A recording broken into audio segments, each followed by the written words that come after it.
Rev up your engines!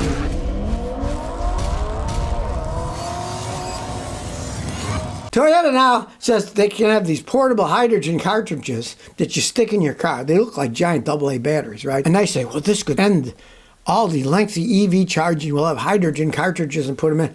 Now, come on now. People have been watching too many science fiction movies. This is for hydrogen fuel cell electric cars. They don't have giant batteries. They use fuel cells. They use hydrogen as a fuel, and then they turn it into electricity, water vapor, and a little heat. They get little cartridges put around. Come on now. You know, let's face the facts. These people are living in la la land. They're going to be making these cartridges, storing them, putting them around. This is just futurism coming out. This isn't something that we're going to see in the near future, if ever. They still got to make the hydrogen, right? Where's it? And hydrogen, really, a little cartridge like that isn't going to contain all that much energy. Yeah, let's see how far that little cartridge takes you. As Toyota said, our latest cartridges are lighter and easier to transport. Guess what? Then they won't go very far. You need a lot of hydrogen to go far. And so you get these little cartridges that say, well, instead of having to go refill at a place, you have these little cartridges, and you can refill them too. Yeah. And you know how often you have to refill them? Like those little propane tanks, right? Little tiny ones you can use with little torches. They don't last all that long, and if they're powering your car, you probably get 3-4 miles and that'd be it. You won't be able to go any further. They even had at a Toyota Mobility Biz Week thing in Toyota the other week, they used them in a stove. They screwed them into a camping stove. Yeah, great. You're cooking a little bit of food on a camping stove. You're not driving a heavy vehicle down the road. This is one of the dumbest ideas I've ever seen. They have by far watched too many episodes of Doctor Who or something. Well, a little cartridge, look, it'll go 1,000,000 miles. No, it won't. It'll hardly go anywhere. That's the problem with hydrogen. You need a lot of it to power stuff. And a little thing like this that you squeeze in, it isn't going to take you. Of course, they didn't mention anything about range, how much power it puts on. Just look how cute it is. And of course, then they brag, oh, it doesn't emit anything. It's great. They don't have problems, blah, blah, blah. Come on, it's so small and tiny. You're not going to go very far with it. It's got to be one of the dumbest ideas I've seen in a long time. People in California were complaining they bought the Toyota Mirai fuel cell cars, but then there was no fuel for them. They're suing Toyota over that. And that's where they got stations to fill up. You get little cartridges. You need thousands of them every year. Where are you going to store them? You know, where are you going to refill them? Just, man, oh, look how cute it is, though. It's so cute. Now, here's a hilarious article a Canadian sent me from their National Post. Doug Ford's winning bet. EV strategy pays off for Ontario. Okay, Doug Ford is the Minister of Ontario, I guess. They call him the Premier, right? Oh, the strategy's paying off for Ontario. They're spending all this money. Billions of dollars invested building blah, blah, blah, blah. Electric cars, electric batteries. Blah. Well, the guy who sent me the article said, Scotty, I just think you get a kick out of this because here they're bragging about, oh, what a brilliant idea this was.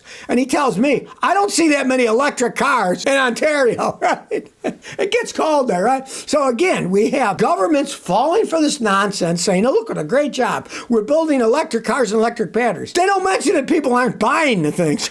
They just want people to fall into this belief that, oh, it's good. Look, we got jobs. What are they going to do with the factories and the jobs that are building millions of these batteries when nobody buys them, right?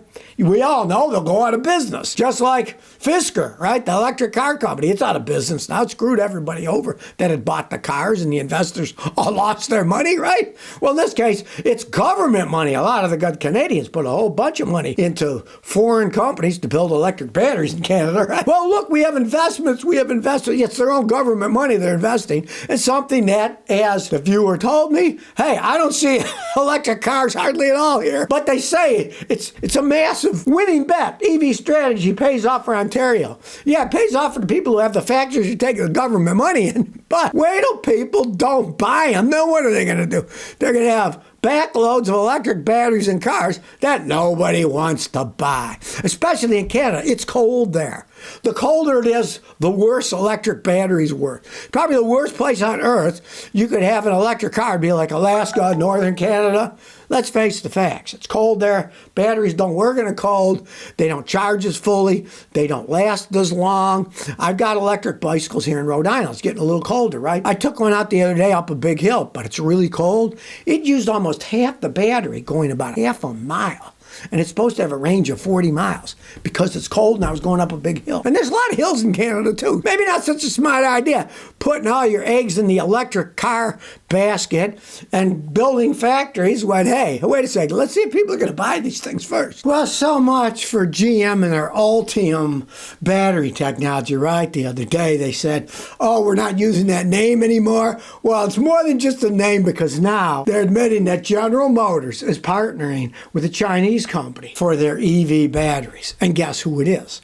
Cattle. Cattle is the largest electric car battery producer in the world, right? So much for GM, our revolutionary Ultium battery.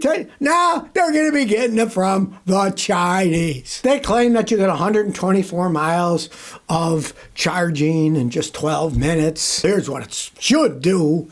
And then you find out what it actually does when it's cold outside or a problem with your battery. What people don't understand about these electric battery cars is they have so many disclaimers, like, oh, can charge this fast, oh, unless it's too hot outside, or unless it's too cold outside, unless your battery is too low. And then if you don't know, most of these batteries, the time it takes to go from like 20% to 80%, if they go from 80% to 100%, it can take sometimes 4 to 5 times as long to make it to 100%. So they give you these BS, this has a range of 280 miles. Yeah, that's at 100% to 0.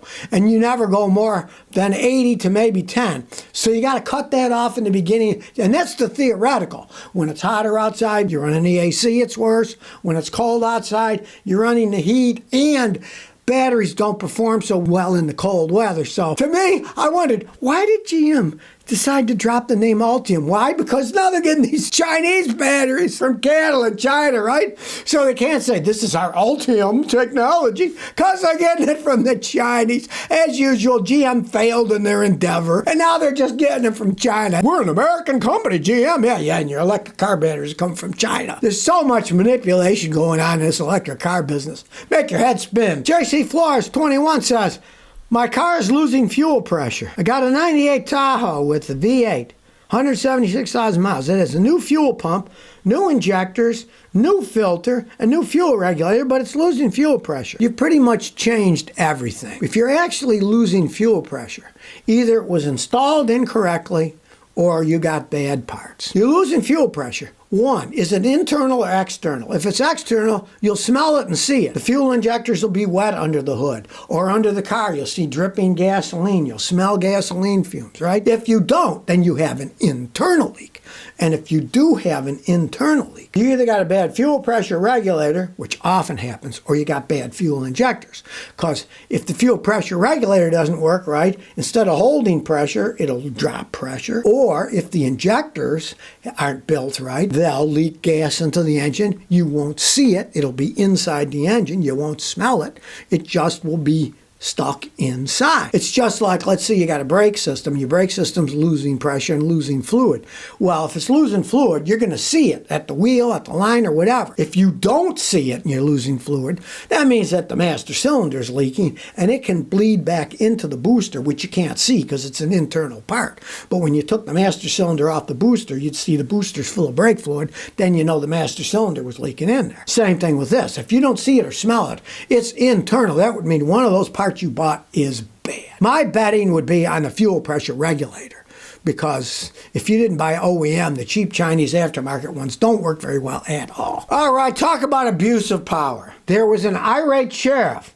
He called for backup at a Burger King because they messed up his order, and squad cars came in with their sirens on. The people in the Burger King were so afraid they locked the doors and wouldn't let the sheriff's deputies come in. And it's all because, I guess his girlfriend was in the car and she wanted a Whopper which she's cut in half, and it was the wrong order. Talk about abuse of power. And they wonder why they get a bad reputation. And you might wonder, when did it happen? It happened over a year and a half ago. Why is it in the news now? Guess what? It's an election year. And his opponent is saying, look what a scumbag this guy is. I agree entirely.